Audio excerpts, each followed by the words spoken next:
My name is Jillian Harper. I woke up in the hospital with 6 stitches in my scalp and my right wrist in a splint from a dislocation. The doctor said I fell down the stairs.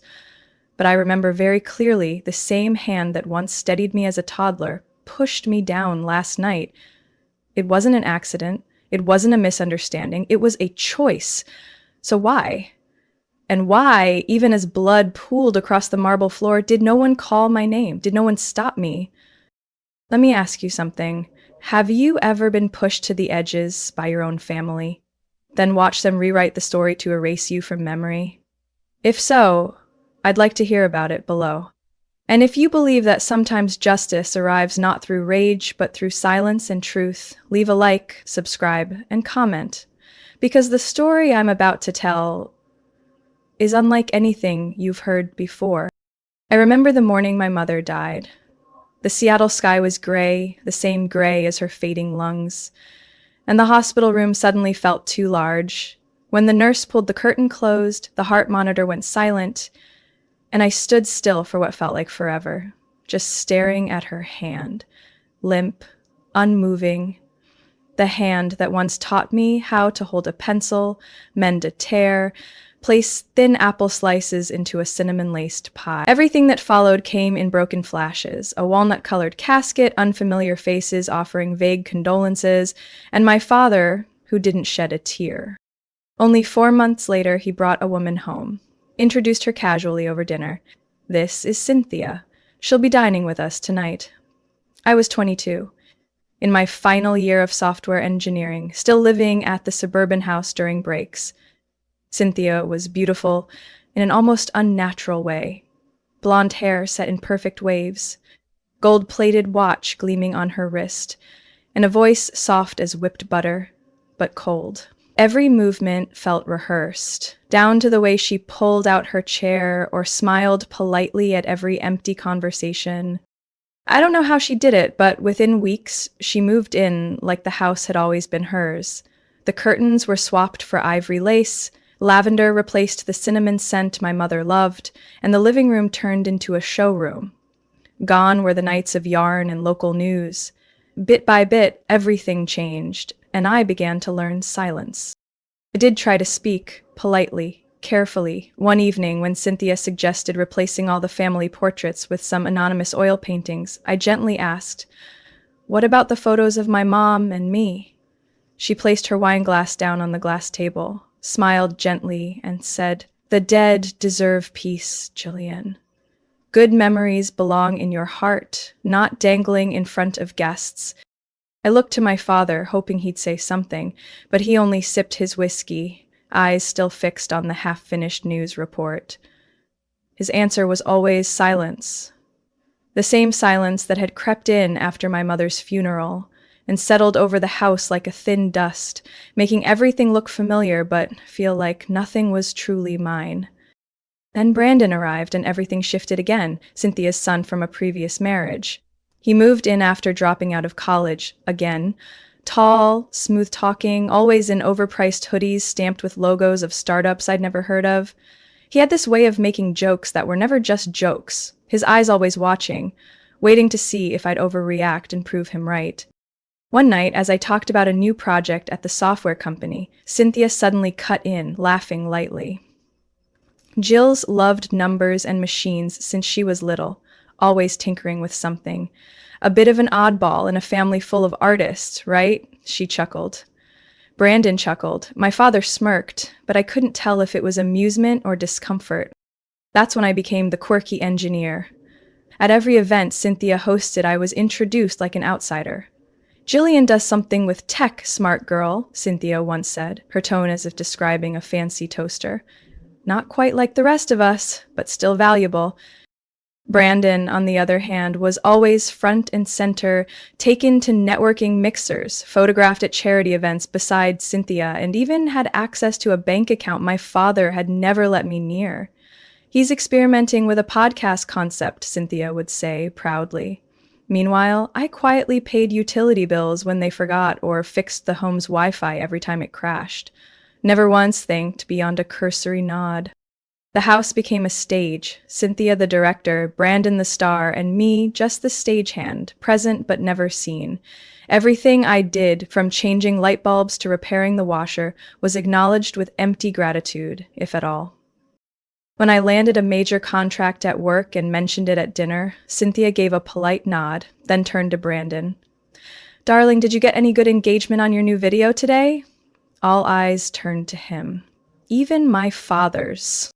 I stopped bringing gifts home, stopped talking about work, stopped expecting anyone to ask me how I was. Once, after a delayed flight, I arrived late to the Christmas party and found my seat taken by some distant cousin. My father looked surprised. Oh, you made it? I smiled, unwound my scarf, and sat near the tree, where the lights didn't quite reach. Sometimes the most painful kind of abandonment doesn't come all at once.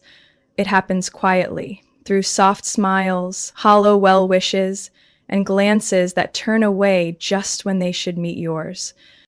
And I told myself, as long as I remained independent, I'd be fine. As long as I needed nothing from them, they couldn't hurt me. But I was wrong. Because even if you ask for nothing, there are people who will still take everything, just to make sure you're left with nothing. And I had no idea how close that moment really was. That night, it rained lightly, the kind of rain that shimmered like silver thread under the estate's driveway lights. I parked beneath the old maple tree near the porch, my fingers clenched tightly around my handbag. Brandon was throwing a launch party for his first book, a collage of photos and quotes, most of which were recycled.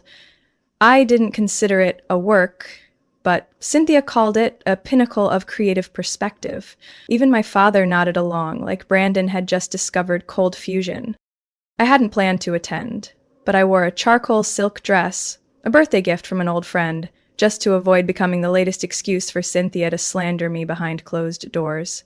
When I stepped inside, the living room had been transformed into a boutique gallery, with individually lit photographs, glass panels, and cedar-scented candles burning in expensive holders. A man in a tuxedo handed me a glass of wine and scanned me up and down. I gave a polite nod and moved past him. Brandon stood in the center of it all, arms around guests, smiling with such precision it made me question whether sincerity even existed anymore. Cynthia wore a deep red velvet gown, draped in pearls I once believed belonged to my mother, apparently now heirlooms of the new family. My father lingered at the bar, slowly stirring his bourbon, his gaze drifting across the crowd like he was an invited guest at a stranger's event. I scanned the sponsor list posted near the entrance. My name wasn't there. Not a single Jillian Harper in sight. Even though I'd wired over $30,000 into Brandon's account to cover printing, hosting, and lighting. When I'd asked him about it weeks earlier, Brandon texted back, "You know, your family, no need for credits." I hadn't replied. But standing there, staring at the printed names of donors, people who likely contributed a few $100s just to get a selfie with him, I felt something twist in my chest. At exactly 8 o'clock, Cynthia stepped onto the small stage, tapping her wine glass with a silver spoon. The lights dimmed. All eyes turned forward. "Thank you all for coming tonight," she began, her voice echoing like a gallery welcome in Manhattan. "Brandon isn't just an artist. He's a voice for a new generation, and tonight we want to offer him something truly special." I furrowed my brow. "Please welcome Jillian Harper," Cynthia said, turning toward me with a lacquered smile.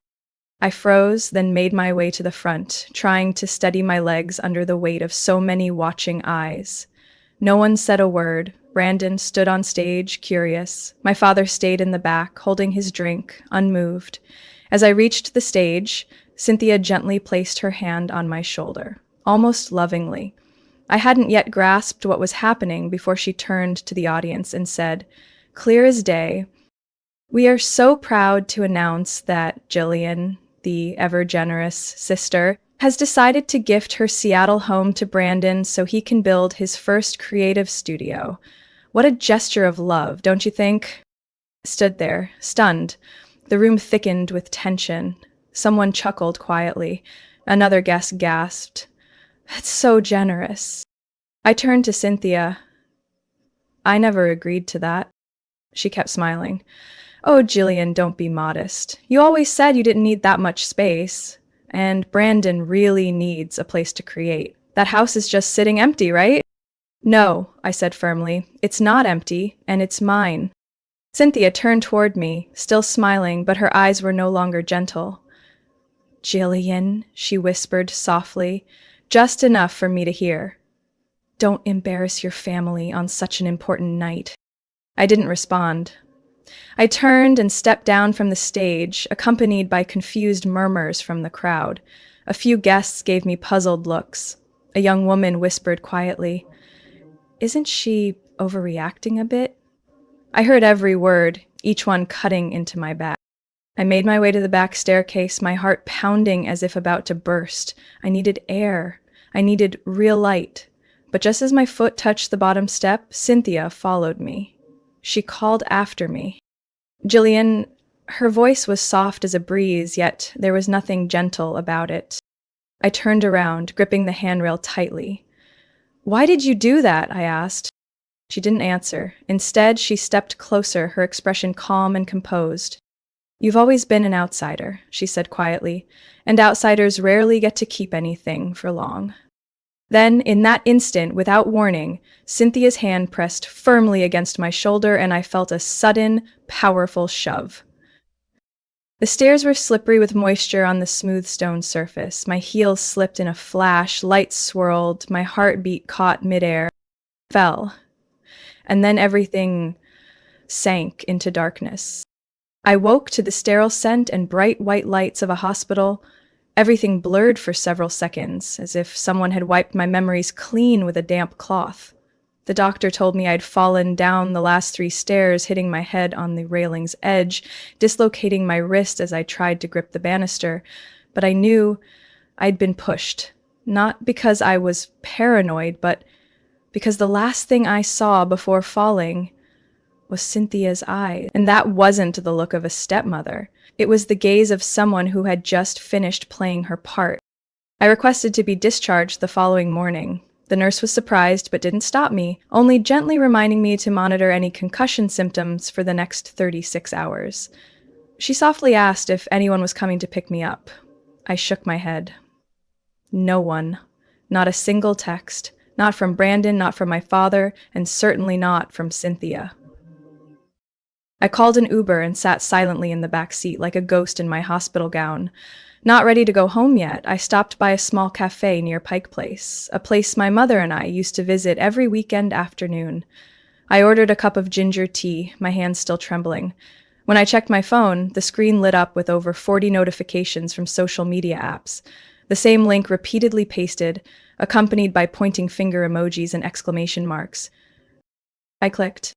It was a clip from the party, posted on a YouTube channel called Brandon Creative, with more than 20,000 subscribers. The title, printed boldly, read, "When My Paranoid Sister Ruined the Biggest Night of My Life." The thumbnail showed my face twisted in anger, frozen at the moment I shouted, "I never agreed to that!" The surrounding light was dim, Brandon's face clearly visible behind me, his wounded eyes making him appear as the victim. I heard my own voice in the video, distorted, clumsily edited. Faint laughter was inserted in the background. Comments underneath cut like knives. Drama queen. Typical jealous sister. Brandon deserves better. One account wrote bluntly, "She should be erased from the family tree." I shut off the video, my heart pounding so violently it felt like it would break apart. I opened my email, desperate for reason. In my inbox, I found a notification from my apartment's security system.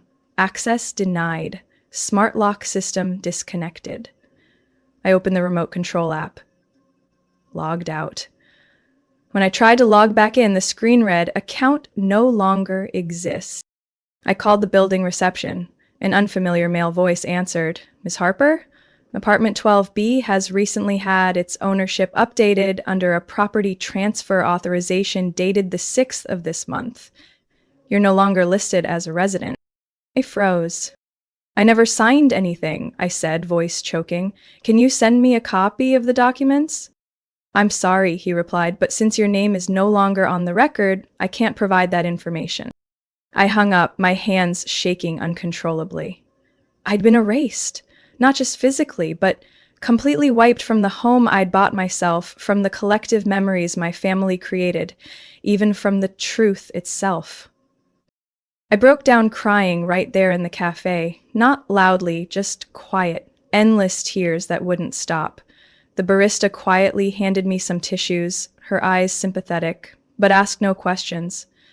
I texted Brandon, "What the hell are you doing?" No reply. I texted again, "Why did you post that clip? Why are you taking my home?" No reply. I called my father. The phone rang and then went to voicemail. I left a message. "I've been locked out of my apartment, locked out of my account. Do you know what they're doing?" No one answered.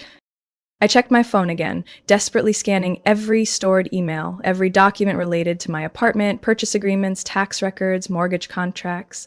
I still had the original PDFs, my signature clear as day. Yet the last email from the bank stated, "We confirm completion of property transfer to new owner, Brandon Harper, as per the valid documentation submitted." Below that was my digital signature, forged. I felt myself slowly sinking, as if an invisible hand was pulling me under, inch by inch. My assets gone. My reputation slandered. My family turned their backs. Social media making me look insane. Outside, a soft rain continued falling, but inside me, a storm raged. And at the center of it, I knew I had nothing left to lose. I sat quietly in the temporary room I rented on Capitol Hill, the breeze gently moving the thin cotton curtain from the half-opened window. My laptop screen displayed an email reply from the county registrar's office, a fancy way of refusing any further information to a person no longer listed as the property owner. The dim light from a small desk lamp darkened the bruises on my wrist, reminding me clearly of what happened and what I was now facing.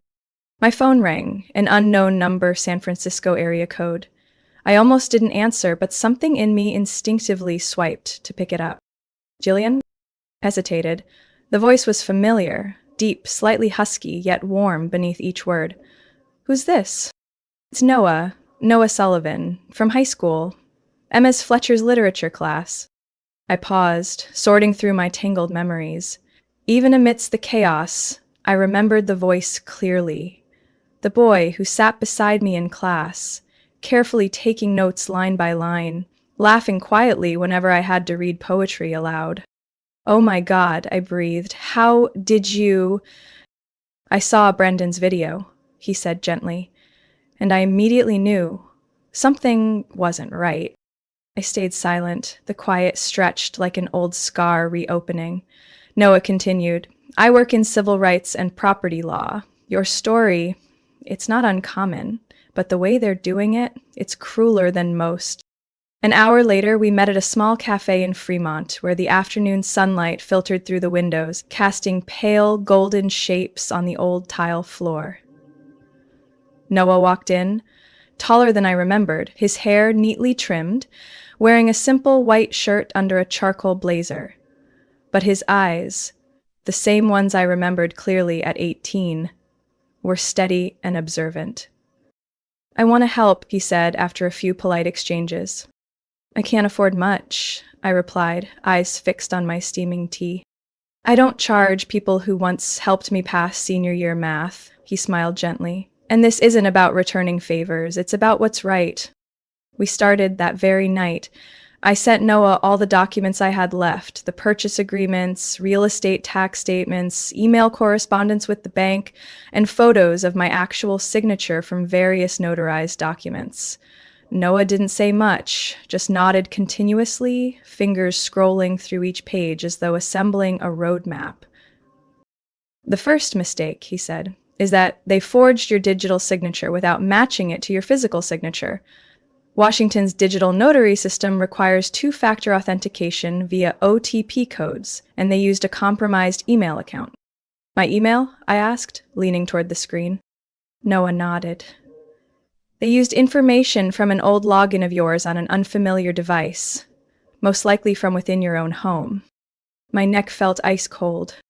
"Maybe when I used my laptop at my father's house."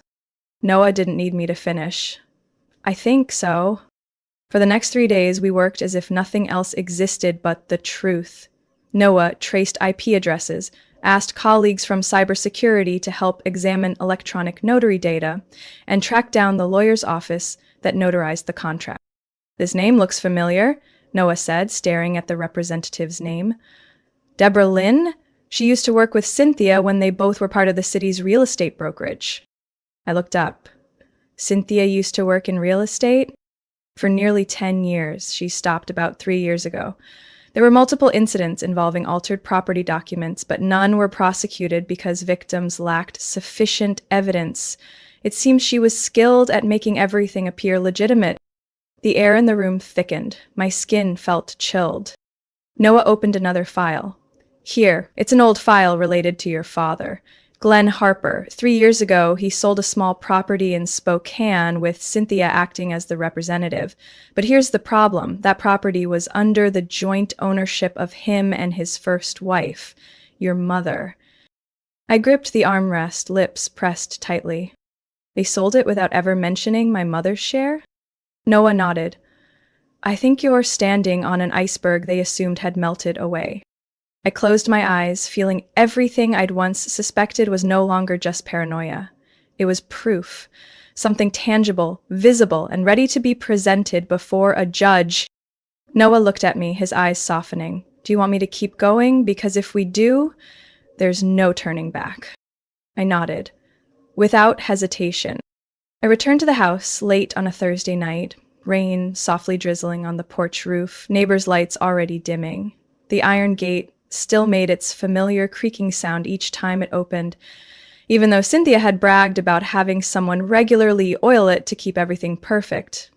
I carried an empty bag, claiming I was there to retrieve personal belongings left behind in my old room. Cynthia wasn't home. She sent me a brief message. Spare key is in the mailbox as usual. Go quickly, take what you need, and don't disturb anyone.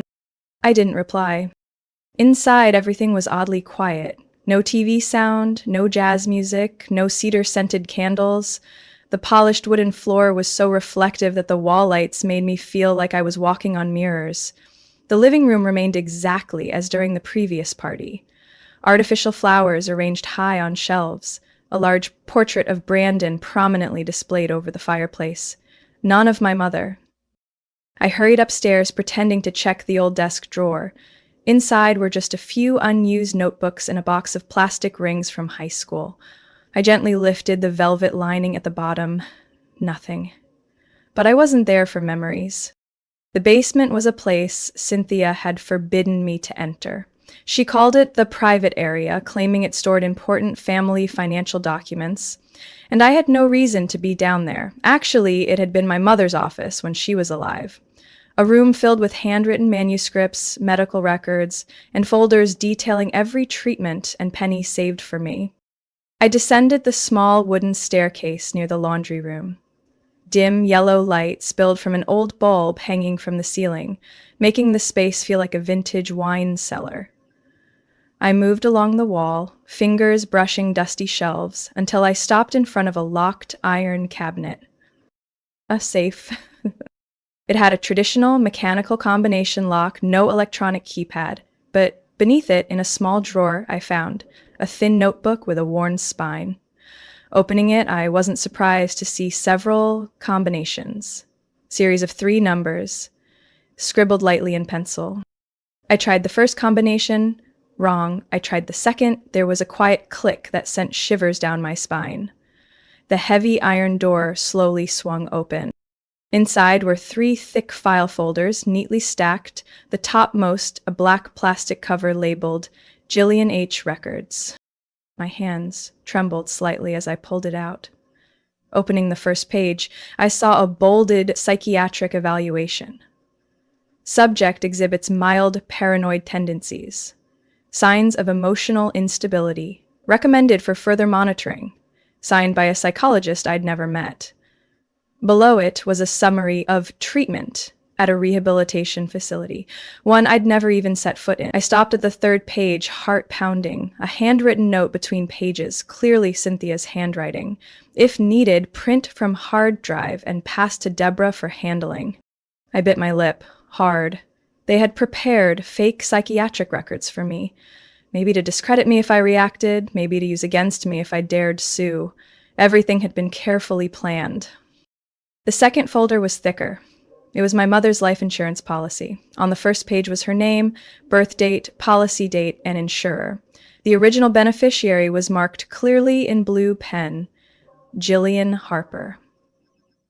But that line had been crossed out in black ink, replaced by Glenn Harper and current spouse.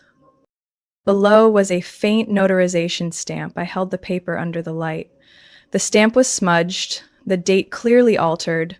The margin showed small tears, as if attached pages had been removed. I swallowed painfully. They hadn't just erased me from the present. They'd erased me from my mother's legacy as well. The last folder froze me in place. It was a leather-bound notebook, similar to the one my mother used to track expenses, but not in her handwriting, it was mine. Or rather, an imitation of my signature. Inside were meticulous records of numerous fund transfers, from the account titled Jillian H. Harper to home repairs, Brandon's tuition, family vacations, church contributions, listed over the past 6 years, supposedly voluntary, with no signatures except one final note. Fixed authorization, no monthly confirmation required. I had no memory of signing anything like that. Yet the ledger detailed each date, each amount. Attached were printed bank statements, complete, clear. I stepped back, my hands ice cold. Old words echoed clearly in my mind. Julian's always private, overly independent. She's a little odd. Don't fully trust her. Those words, it turned out, were intended to make it easier to believe I was unstable. I pulled out my phone, switched it to silent, and photographed each page. Every line, every number, every handwritten note. Once done, I carefully returned everything exactly as it was, locked the safe, and straightened the curtain covering it. Every trace of my presence I preserved in images. As for this house, I left it exactly as it had treated me, without a single footprint. I left the basement without turning on any lights. Before stepping out the door, I turned around to look at the house one last time. No sound, no people, no family warmth, just emptiness, polished over with cold courtesy. And then I stepped into the night, not trembling, not looking back, carrying evidence of an entire betrayal, calculated down to the smallest detail. 3 days after the night I left that house with the evidence in my bag, Noah filed a lawsuit with the King County Court. Each item in the case file was written in cold but precise language. Financial abuse, property fraud, physical assault, forgery of notarized documents. He attached all the photographed documents I had gathered, handwriting analyses by experts, and footage extracted from a neighbor's backyard security camera, dimly capturing the moment I stumbled down the stairs after being pushed. The court responded faster than I expected, perhaps because the evidence was so clear, or perhaps because something in the file made them realize this was no longer just a small family dispute. A temporary restraining order was issued, freezing the mansion where Cynthia and Brandon lived, accompanied by a warning prohibiting any transactions, transfers, or interference with any assets related to the ongoing case. That evening, I received a text message from an old friend. "Did you watch Brandon's clip?" I hadn't, but after that question, I already knew. I opened social media and didn't have to search long. On screen was Brandon's face, dim lighting, the camera shaking slightly from handheld recording. He sat in the living room, with an old photo of him and Cynthia behind, portraying a perfect family. Brandon's eyes were red, his voice choked up between sentences. "I don't understand why my sister chose this path. We were a family. This house is where I grew up. Now she's suing us to take it back, to throw us onto the street. I don't get it. All we've ever done is try to live well." I watched half the clip, then stopped. Not because I couldn't handle it, but because I knew it wasn't meant for me. It was for outsiders, audiences who didn't know what happened behind closed doors, people who are swayed by emotion rather than truth. Comments under the video overflowed with support for Brandon. I can't believe she could be that heartless. That house belonged to their parents, not just her. I hope Brandon gets through this shock. But Noah had prepared, and so had I. The next day, I uploaded copies of documents into a public Dropbox account. No captions, no anger, just a folder titled Truth If You Care. Inside were 3 files. Bank statements showing forged signatures matching Cynthia's handwriting. Internal emails between Brandon and Deborah Lynn discussing adjusting ownership records to fit the situation. Certified digital signature records from the authentication company proving my signature on the transfer documents was forged. Included was a voice recording of Cynthia speaking to someone on a call I accidentally recorded when she thought I'd left. She won't do anything. She's weak. At most, she'll cry a few days, then disappear, just like always. 2 hours after I posted that folder, Noah called. They deleted the video, he said, and their lawyer just contacted my office. I stayed silent. I didn't ask further. I simply gazed out the window of my small apartment, watching maple branches gently sway in the early breeze. For the first time in weeks, I felt steady. That afternoon, a small article appeared in the Seattle Times legal section. Former real estate agent accused of financial abuse and forging documents to seize property from stepchild. They didn't use my name, just the plaintiff whose identity is withheld for legal reasons. But I didn't need my name there. I only needed the truth told. And I knew this was just the beginning. I received a letter from an unfamiliar address in Bellingham, handwritten on pale yellow paper, sturdy yet gracefully curved handwriting, the type belonging to someone who learned calligraphy before typewriters became common. At the top was clearly written, "To Jillian Harper, we need to talk." Below was the name that stopped me in my tracks for a few seconds. Margaret A. Harper. My grandmother. I hadn't heard that name in nearly 10 years. After my mother's funeral, she'd come briefly, then disappeared from our family life, as if by her own choice. Cynthia once said, "She doesn't want to get caught up in our mess." Back then, I was too naive to doubt it, but now I saw clearly. No grandmother chooses to withdraw from her grandchild unless forced to. I drove to Bellingham that weekend, passing quiet roads along lake shores, maple leaves carpeting the sidewalks, old wooden houses still hanging summer lights despite autumn's arrival. Margaret lived in a small 2-story house with a sloped roof, white painted walls, mint green window frames. When I stepped onto the porch, the door was already open. She stood there, thinner than I remembered, but her gaze just as steady. The same eyes that had watched me patiently when I spilled milk on my new Christmas dress at 8 years old. No embrace. She only tilted her head, saying, "You've come at the right time. I was just brewing tea." In the small, warm kitchen, fragrant with almond cookies, she poured tea into 2 blue ceramic cups and pushed one toward me. She didn't ask about the family. She showed no pity. She simply took out a small wooden box, opened by a silver key hanging from her necklace. "I've kept this for 14 years, she said. "Never thought you'd actually need it." Inside was a black-inked will, notarized, and a handwritten letter. I flipped open the first page. Testator, Rachel V. Harper. My mother's name. In the will, I, Jillian Harper, was named the sole heir of my mother's estate, including ownership of her portion of the Spokane house, a savings account opened under my name before I was 3, and a life insurance payout after her death.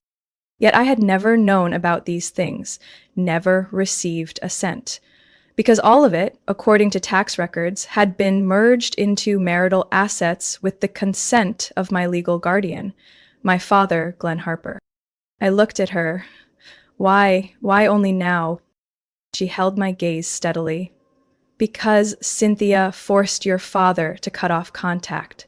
I tried calling, sending letters, but no one responded.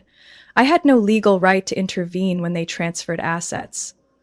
But I kept the original, because something told me Someday you'd need it. I didn't say a word. I simply nodded softly, my hands gripping the will tightly, holding on to something real, something I'd believed was lost forever. That night, I sent a scanned copy to Noah. He called back almost immediately. "This changes everything, Jillian," he said.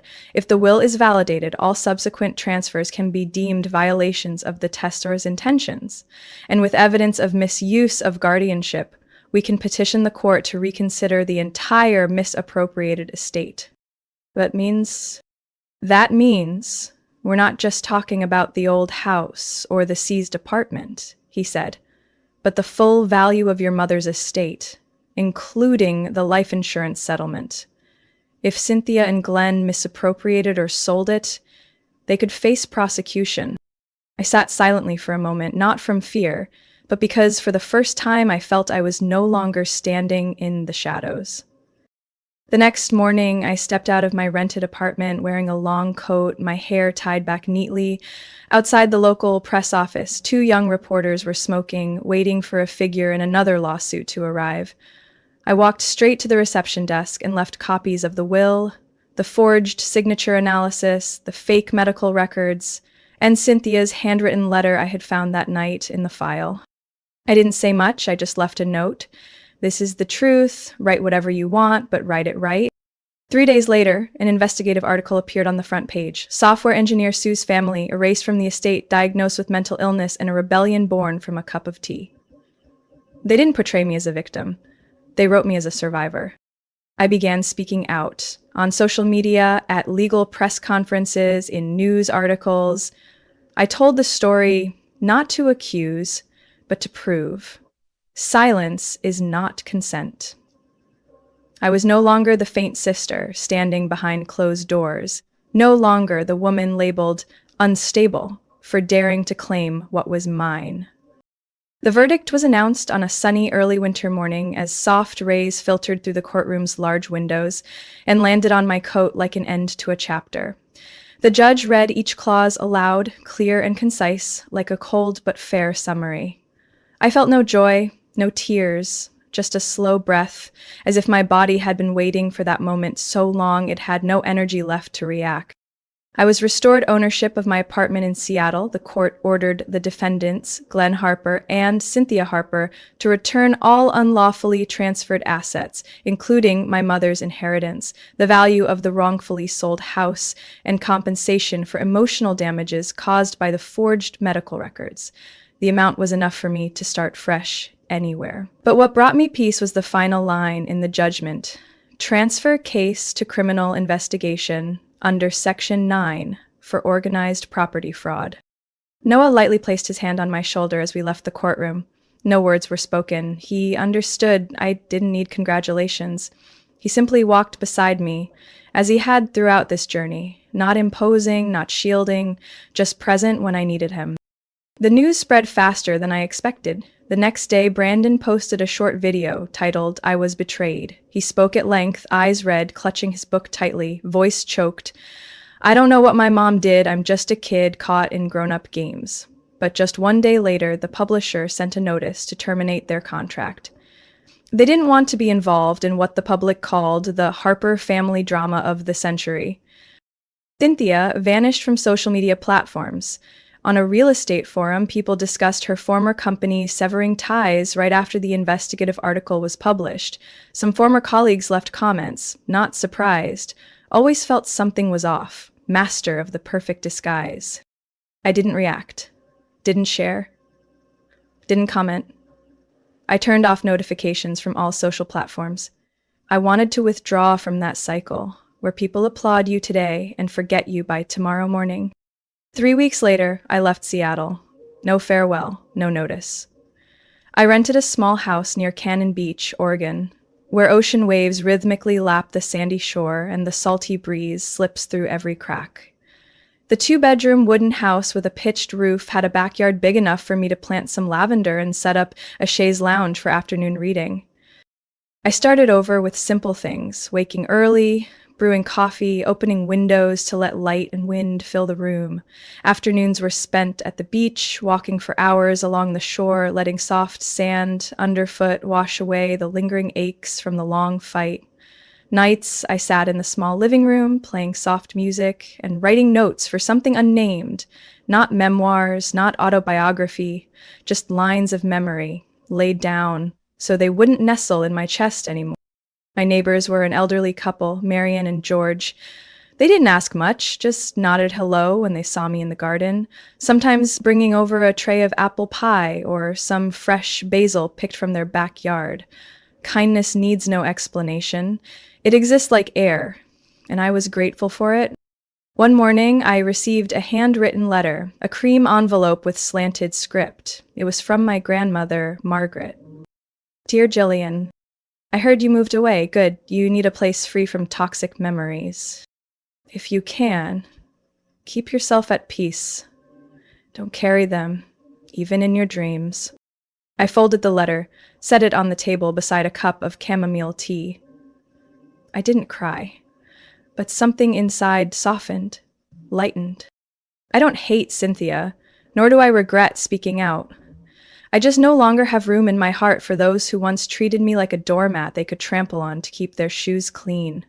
Freedom is not a moment. It's a series of silent choices. It's each day passing without being weighed down by others' expectations, without doubting myself, without needing to prove I'm worthy of anything. That afternoon, the wind blew stronger than usual. I had just brewed a pot of peppermint tea when I heard the mail truck stop at the gate. The old mailman nodded quietly, said nothing, and placed a package on the doorstep. I stepped outside, bent down, and picked up the small, brown-wrapped box, heavy, with no sender's name, only a short, handwritten line, Jillian Harper, personal. I recognized the handwriting immediately. My father's handwriting, slender, blocky, just like the notes he used to write and stick on the fridge, reminding me to change light bulbs, take out the trash, or don't let the cat climb on the dinner table. I hadn't seen anything written just for me in 15 years, since Mom passed away.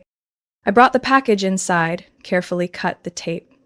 Inside was a folded letter, no heading, no date. Just one sentence, written in blue ink. Jillian, I've left you alone too long. I'm sorry. Nothing more, no explanation, no confession, no pleading. Just 8 words, but each one felt like a late stitch closing a scar that had long hardened. I folded the letter, no tears, no anger. I just opened the drawer below the bookshelf and took out the old wooden box I'd carried with me throughout this journey, the keepsake box my mother had given me. I rummaged through a few tiny things, an old wristwatch that no longer worked, the empty bottle of jasmine perfume she used to wear, a dark red ribbon that once tied my hair when I was about 10. Then I saw the photo. It was me, about 7 or 8 years old, wearing an ivory silk dress, my hair tied unevenly on both sides, bending over the dining table, carefully fixing a folded swan-shaped napkin. Behind me, people were laughing and talking, the party lively, but I wasn't looking at them. I was focused only on the napkin. The photo was taken from the side. No one noticed me. No one stood beside me. Just a child carefully folding something the adults didn't bother to arrange neatly. I held the photo and smiled, not bitterly, not pityingly, but like meeting myself again. The little girl who thought that if the napkin was beautiful enough, someone might stay beside her just a little longer. I placed the photo on the small kitchen table where I sit every evening, alone or sometimes with Marianne and George visiting. I pulled a napkin from the drawer and began folding it, not into a swan shape like before, but something simpler, rounder, and softer. I placed it in the center of the table, next to a cup of tea and the crumbs left from breakfast. No one needed to sit with me to make me feel worthy. I didn't need comfort. I didn't need anyone defending me at a party. I had built my own table where no one was invited if they came just to take up space. Outside the window, the ocean continued its steady rhythm. Far away, seagulls glided against the pale gray sky. Nothing special, no drama, just silence, big enough to make you understand. Quiet can be an answer too. I put my father's letter back into the envelope, then tucked it into the bottom drawer, not to forget, but to remind myself that some apologies don't need a response, yet are still worth keeping. I live simply. Every morning I brew tea. Every afternoon I read. Every night I light candles when it's cold. I no longer seek to explain the past, nor do I let anyone make me feel like I need to prove I'm good enough. I am enough. No need to stand at a party, no need to be introduced, no need for a sympathetic pat on the shoulder. Just a private space, a neatly folded napkin, and the stillness that I create, protect, and no one can take away. I don't know if my story reminds you of something from your life. Maybe a party where you were forgotten, a house you once thought you belonged to, or simply a moment when you realized silence is not weakness, but the first step toward freedom. If you've ever had to walk away from those who share your name, I hope you share your feelings below. I truly want to know, how did you get through it? What did you hold on to, and what did you let go of to keep living peacefully? And if you want to listen with me to more stories about family, forgiveness, and how we find ourselves again after the cracks, don't forget to follow the channel, because life still has many stories waiting to be told. And maybe, somewhere among those stories, you'll find yourself.